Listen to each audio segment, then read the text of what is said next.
FDI की बात करें तो रिटेल में एफडीआई एक बहुत बड़ा मुद्दा है। तो एफडीआई को गवर्नमेंट ने बोला है कि इसको सरल किया जाएगा, एफडीआई को आसान किया जाएगा। क्या लगता है, रिटेल इंडस्ट्री में कुछ एफडीआई से फायदा हो रहा है?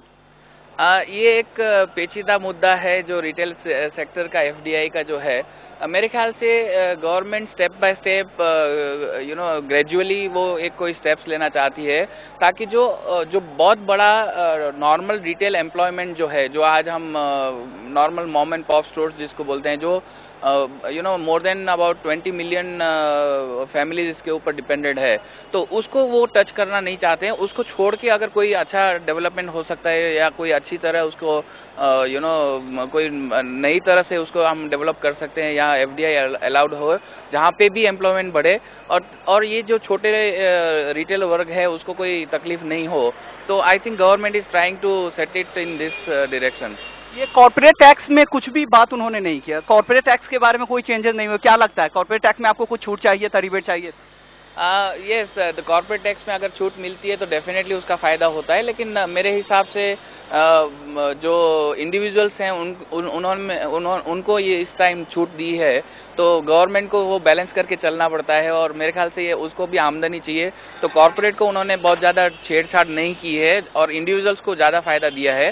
तो एक ये चार्टर्ड अकाउंटेंट भी है, टैक्स को काफी करीब से जानते हैं। तो आयकर में जिस तरह की आम लोगों को छूट मिली है, 160 का पहला स्लैब है, फिर वहां से 160 से 5 लाख के बीच में सिर्फ 10%, 5 से 8 के बीच में फिर 20% और 8 लाख से ऊपर 30%। कैसा लग रहा है पूरा ओवरऑल, कितना अच्छा लग रहा है आम लोगों को के लिए, कितना बेहतर होगा ये जो छोटा जो लोअर सैलरी वाले हैं उनको डेफिनेटली फायदा होगा, जो अपर सैलरी वाले हैं उनको थोड़ा फायदा होगा, बट वो जो समझो बहुत ज़्यादा सैलरी वाले हैं उनको बहुत मायना नहीं रखता है।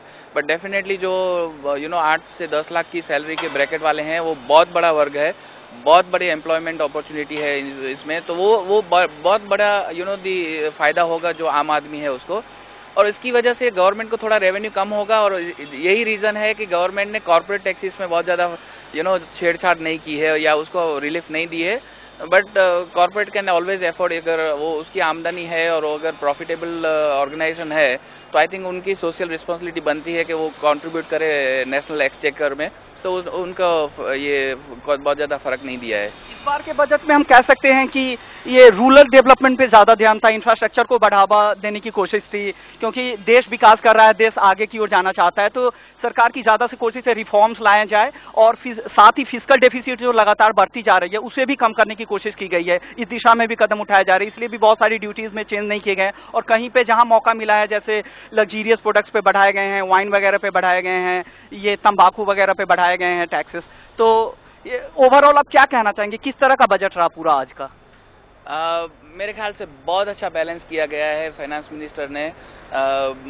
जो देश का जो मेन मुद्दा है, जो इंफ्रास्ट्रक्चर इन्वेस्टमेंट्स करने हैं, बहुत इन्वेस्टमेंट होता है, रोड्स है, पावर में बहुत सारे चेंजेस लाए हैं। ये 2 या 3 जो इंफ्रास्ट्रक्चर डेवलपमेंट जो है वो बहुत ज़रूरी है देश की लॉन्ग टर्म विकास के लिए।